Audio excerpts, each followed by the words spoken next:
Salamat sa pa-soft drinks mo, ha? At saka sa pakikinig. Salamat din sa paghanap mo sa akin ng mauupahan ko. Naks naman may assignment na kami ni Princess sa'yo. Ako sa titirahan mo, si Princess sa anak mo naman. Alam mo, hindi kayo madamot. Ang bait-bait ninyo. Lalong-lalo na yang si Princess, napakabait na bata. Naku, sinabi mo pa, bilib nga ako dyan kay Dado. Biruin mo, napalaki niya ng maayos si Princess. Siya ang tumayong nanay at tatay. Nakilala niyo po ba si Lupe? Naku, hindi na. Kasi nung lumipat sila dito sa Bagong Bayan, silang dalawa lang magkasama sa bahay. Ano na pong balita tungkol sa kanya? Naku, wala na.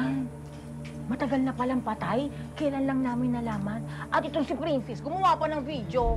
Nag-viral pa nung hinahanap niya yung nanay niya. Ito. Panoorin mo. Ako po si Princess at ito po yung nanay ko. Diba? Nakita mo? Ayan nag-viral yan eh. Si Guadalupe Pascual. 17 years ago na po mula nung umalis siya sa bahay namin. Oh, Dado, ano na nagmamadali ka dyan? Sir Dado Pascual?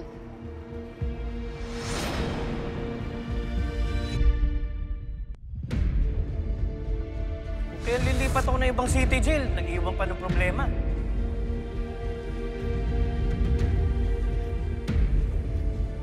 Sana nga maging maayos ang mag-aampon kay baby girl. Minsan kasi may batang minamalas, kundi sinasaktan, ginagawang utusan.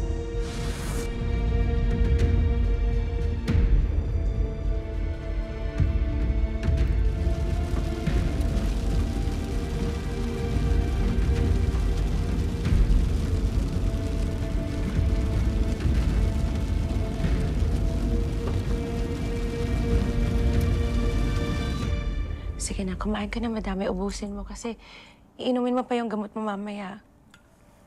Divina, you don't have to do this. Kaya ko naman to eh. Sus, ano ka ba? Perks to sa pagiging business partner ko. Siyempre, aalagaan kita. Thank you, for putting up with my wife. I know it's not easy to work with her, but I guess tama yung sinabi mo kanina. Dapat nagpasalamat pa nga siya sa'yo eh. Paiiyakin mo ba ako? Alam mo, akala ko walang nag-appreciate sa akin. Sa lahat ng effort ko sa kumpanya. Thank you. Well, thank you. Oh. Oops. Why? Sorry.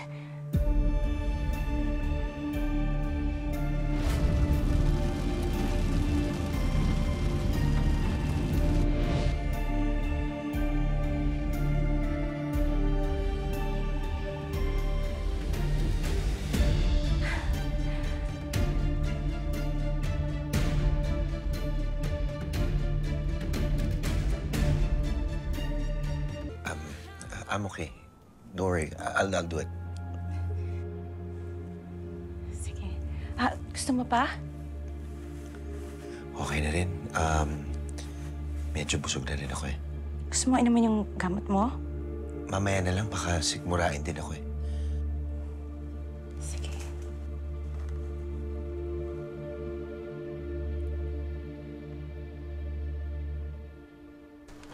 Bakit biglang natahimik ka dyan? Masyado mo kasi dinidiktat yung opinion mo sa akin, hindi nag-iisip eh. Alam mo, no one wants to be in my shoes, Princess. Oo na.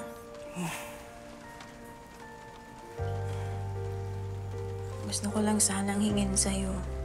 Consider mo rin yung point ko. Isipin mo kung ano at sino ang meron o wala ka. Kasi ako, siguradong sigurado ko na wala na yung kahapon, Xavier. Ang meron kayo ngayon. Talaga bang gusto mong mamuhay sa bitter mong past? O gusto mo na gawing masaya yung buhay mo ngayon? Nasa loob o labas ka man ng gulungan, Xavier, pwede mong piliin na maging masaya yung buhay mo.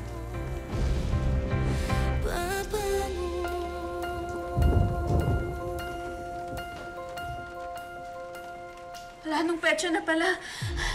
Bakit? Oras na kasi para sa mga gamot ni tatay eh. Humingi na tayo tulong. Tulong! Tulong! Tulungan niyo kami! Kailangan dyan, tulong! Nandito po kami sa loob! Tulong! Sir Dado, kamusta po kayo? Salamat sa lahat ng ginawa niyo para sa akin. Ang tagal na nung huli tayong nagkita. Yung yata yung inabot ko pa si baby girl para dalhin sa DSWD. Kamusta na po siya? May balita po ba kayo?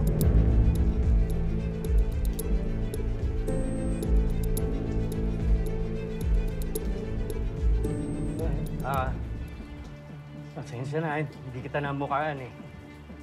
Madali din ako. O, teka. Dado, saan ka mapupunta? Ano po nangyayari? Tumawag kasi si Onse. Nawawala daw si Princess. Kasama ng anak mo. Ano? Naku, puntahan na ninyo. Sige na. Pumunta na kayo. Sige na. Oh, mag-ingat kayo.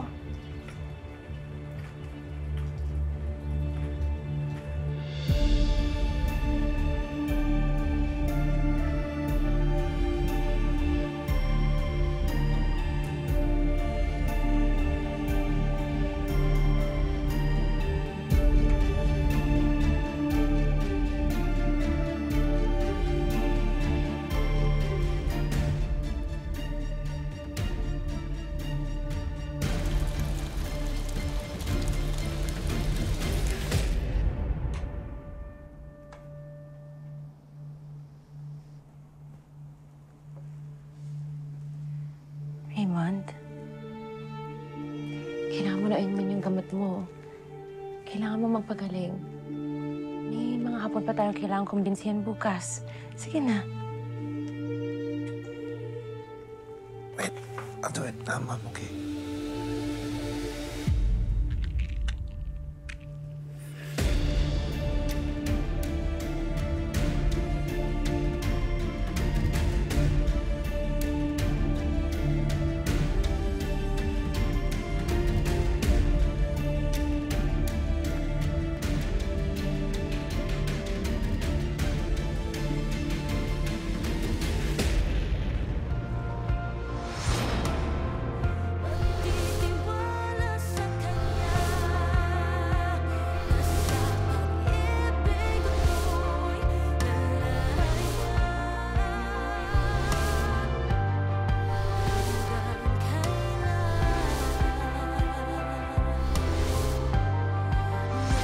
Seventeen years old lang si Princess.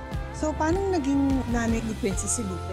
Bakit ba kailangan ungkatin mo pa eh? Matagal na yun. Dahil gusto ko ma-win si Raymond. Kung paano siya na-in-love sa akin dati. Sa tingin ko kasi may pag-asang mangyari yun ulit. After that kiss. Gusto ko lang sanang hingin sa'yo. Consider mo rin yung point ko. Isipin mo kung ano at sino ang meron o wala ka. Nasa loob o labas ka man ng gulungan, Xavier, pwede mong piliin na maging masaya yung buhay mo. Tumalas ang pananakit niya. Hanggang sa pati ikaw. Gusto nang saktan ng daddy mo. Magdating ka. Ako na lang. Kahit ako na lang. Nandito ka. Nandito ako.